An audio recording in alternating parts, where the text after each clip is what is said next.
میں گزارش کروں گا جو کلام سن رہے ہیں اس بات کو بغور سماعت کریں۔ حضرت سیدنا کفایت اللہ کافی، کفایت علی کافی علیہ الرحمت والرضوان، جو 1857 میں آپ کو پھانسی پر چڑھا کر شہید کیا گیا تھا، اور حضرت سیدنا کافی علیہ الرحمٰن نے جب انگریزوں کے خلاف جہاد کا فتویٰ دیا تو انگریزوں نے آپ کو قید کر لیا تھا، انگریزوں نے آپ کو قید کر لیا اور اتنی اذیتیں پہنچائیں یہاں تک کہ گرم گرم پریس،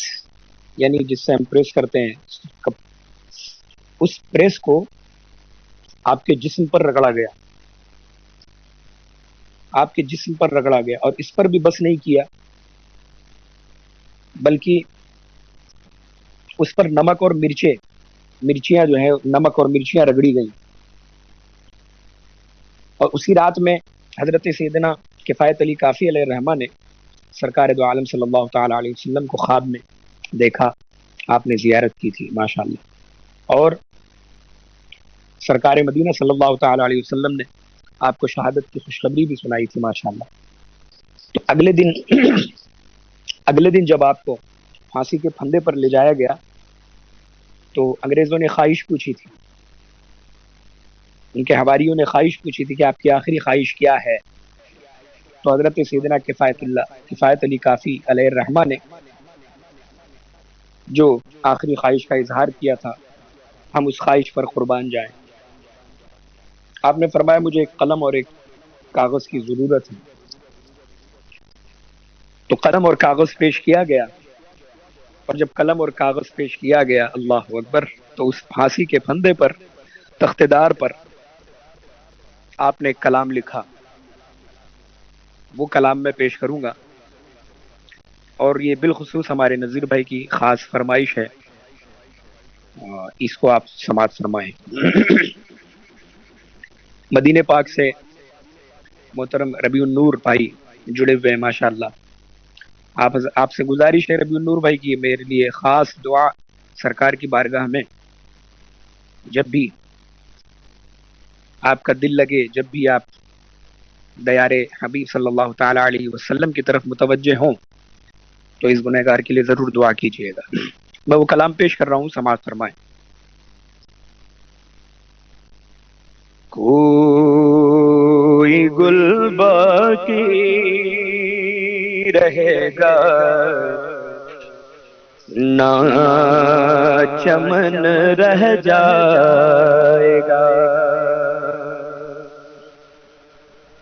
کوئی گل باقی رہے گا نہ چمن رہ جائے گا، بس رسول اللہ کا دین حسن رہ جائے گا، بس رسول اللہ کا دین حسن رہ جائے گا۔ میں گزارش کروں گا تمامی سننے والوں سے کہ اس منظر کو یاد کریں، تصور میں اس منظر کو لائیں، اور وہاں پر کیسے کیسے لوگ کھڑے ہیں، بادشاہان وقت کھڑے ہیں، عمرا وزراء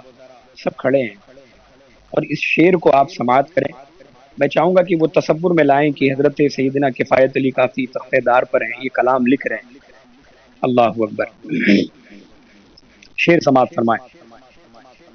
اطلسو کم خواب کی پوشاک پہ نازاں نہ ہو، یہ بھائی صاحب اس وقت جو ہے بڑے قیمتی کپڑے ہوا کرتے تھے جس کا نام تھا اطلس کم خواب، یہ کپڑوں کے نام ہیں جو اس وقت بڑے بڑے لوگ پہنا کرتے تھے۔ بظاہر ہے وہاں پر لوگ حاضر بھی ہوں گے،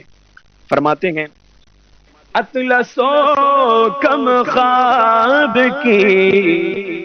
پوشاک پہ نازاں نہ ہو، اطلسو کم خواب کی پوشاک پہ نازاں نہ ہو، اس تنے بے جان پر خاکی کفن رہ جائے گا، اس تنے بے جان پر خاکی کفن رہ جائے گا، نام شاہ نے جہاں مٹ جائیں گے لیکن یہاں نام شاہ نے جہاں مٹ جائیں گے لیکن یہاں حشر تک نام و نشانے پنجتن رہ جائے گا، حشر تک نام و نشانے پنجتن رہ جائے گا، بس رسول اللہ کا دین حسن رہ جائے گا، ہم سفیر و باغ میں ہے کوئی دم کا چہچہا، ہم سفیر و باغ میں ہے کوئی دم کا چہچہا، بلبلیں اڑ جائیں گی سونا چمن رہ جائے گا، بلبلیں اڑ جائیں گی سونا چمن رہ جائے گا، بس رسول اللہ کا دین حسن رہ جائے گا،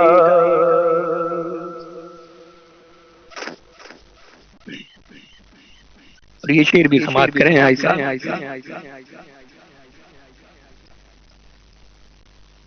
جو پڑھے گا صاحب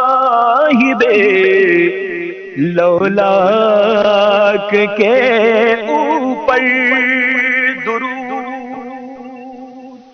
حضرت سیدنا کفایت علی کافی نے پھانسی کے پھندے پر کیا ہی شاندار وظیفہ ہم سبوں کے لیے پیش کیا ہے، جو پڑھے گا صاحب لولاک کے اوپر درود، جو پڑھے گا صاحب لولاک کے اوپر درود، آگ سے محفوظ اس کا تن بدن رہ جائے گا، آگ سے محفوظ اس کا تن بدن رہ جائے گا۔ مقطع پیش کرتا ہوں بھائی صاحب، سماعت فرمائیں۔ اللہ اکبر۔ اور یہ سننے والے تمامی نعت خواں، پڑھنے والے تمامی نعت خواں اور جو بھی شوق رکھتے سب کے لیے یہ شعر ہے، سماعت فرمائیں۔ کیا فرماتے ہیں سیدنا کافی علیہ الرحمہ؟ سب فنا ہو جائیں گے کافی، ولیکن حشر تک سب فنا ہو جائیں گے کافی، ولیکن حشر تک نعت حضرت کا زبانوں پر سخن رہ جائے گا، نعت حضرت کا زبانوں پر سخن رہ جائے گا۔ کوئی گل باقی رہے گا نہ چمن رہ جائے گا، بس رسول اللہ کا دین حسن رہ جائے